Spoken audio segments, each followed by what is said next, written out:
He is impetuous, and I think when I was his age, I was just as impetuous.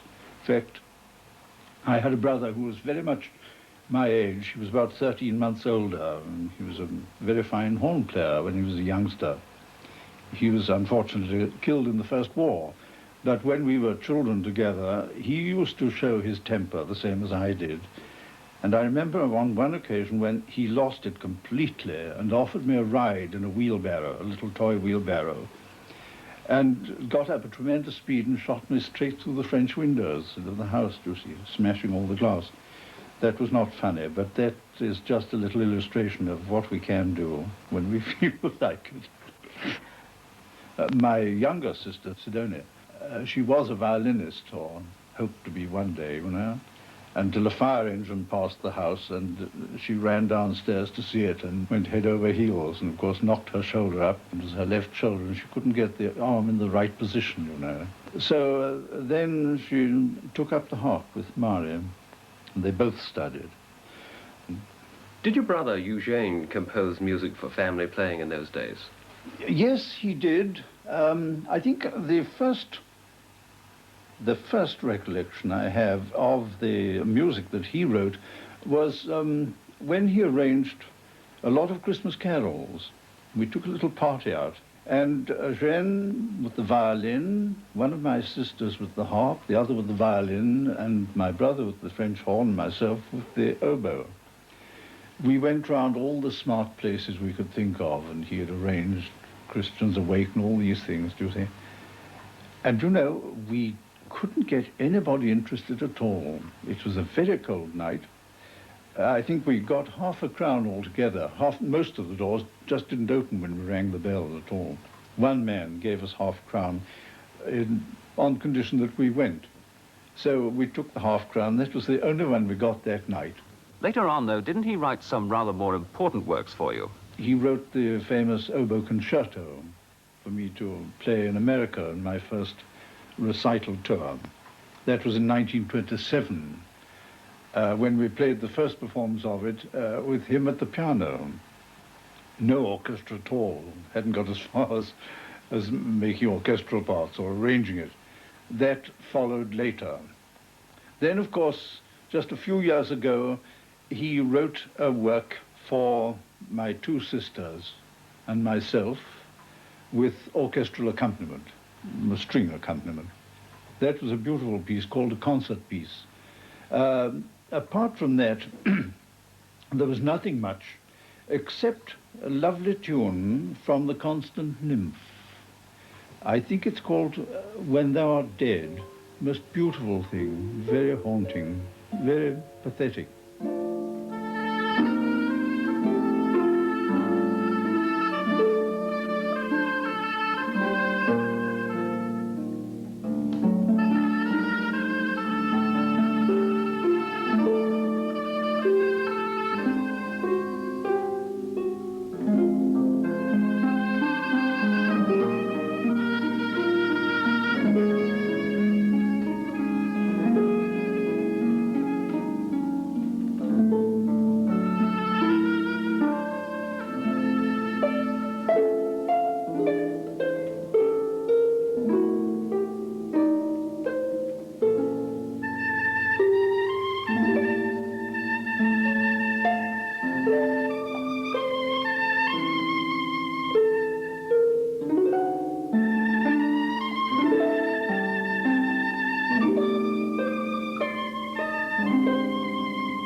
I'd like to talk to you about the oboe itself now.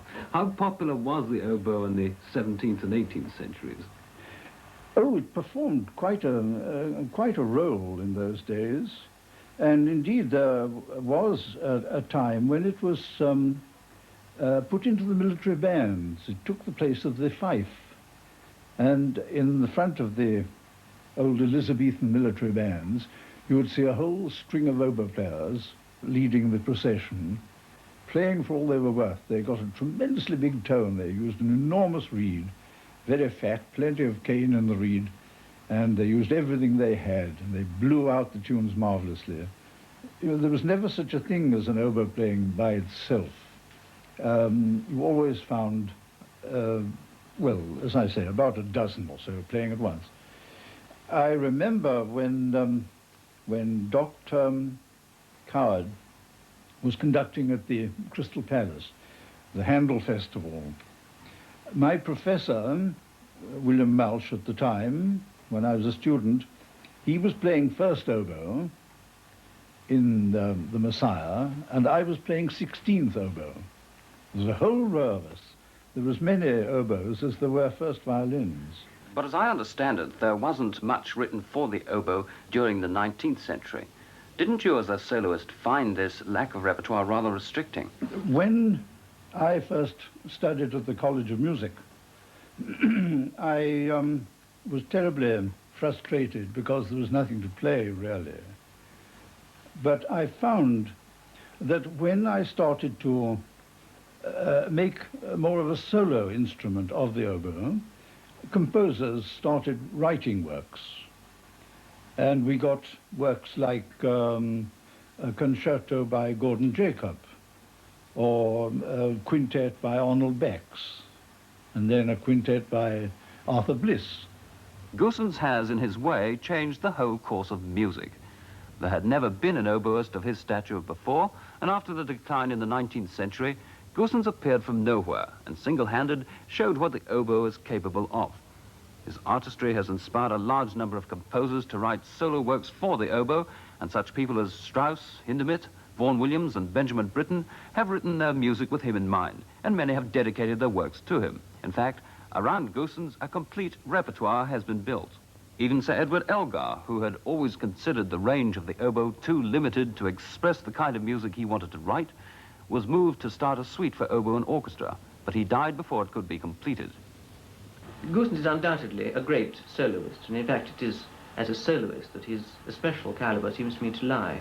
He's made the oboe, taken it out of the orchestra, and made it a solo instrument. He developed the technique enormously, of course. He's made it much more fluent. It's possible to do many more things on the oboe now than it was before. He's given a new quality to the tone, and although he is sometimes accused of having refined it, in fact he's also put more colour into it. There's more different kinds of tone colour in Goossens' playing than in any other oboe player I can think of. He's brought to it a particular individuality that is nothing really to do with the oboe, but it is his own personality, which has enlarged the personality of the oboe. It's very hard to say where one leaves off and the other begins, as I think that's true of all great soloists. Their instrument seems like an extra limb, or their natural voice. And I think it's true of Casals, for instance, it's true of Segovia, and it's true of Goossens. The oboe seems his natural way of speaking.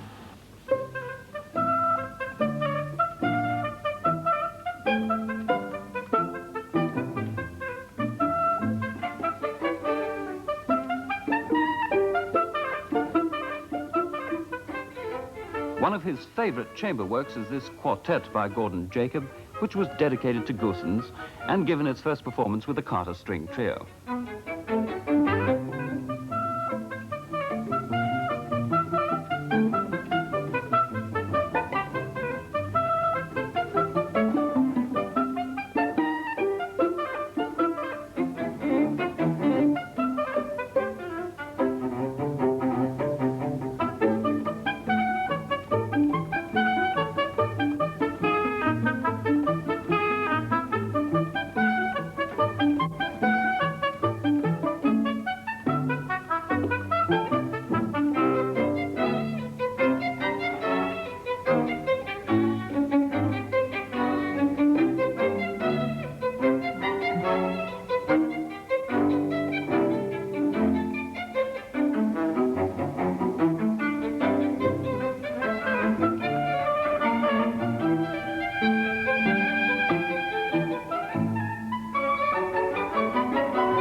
Thank you.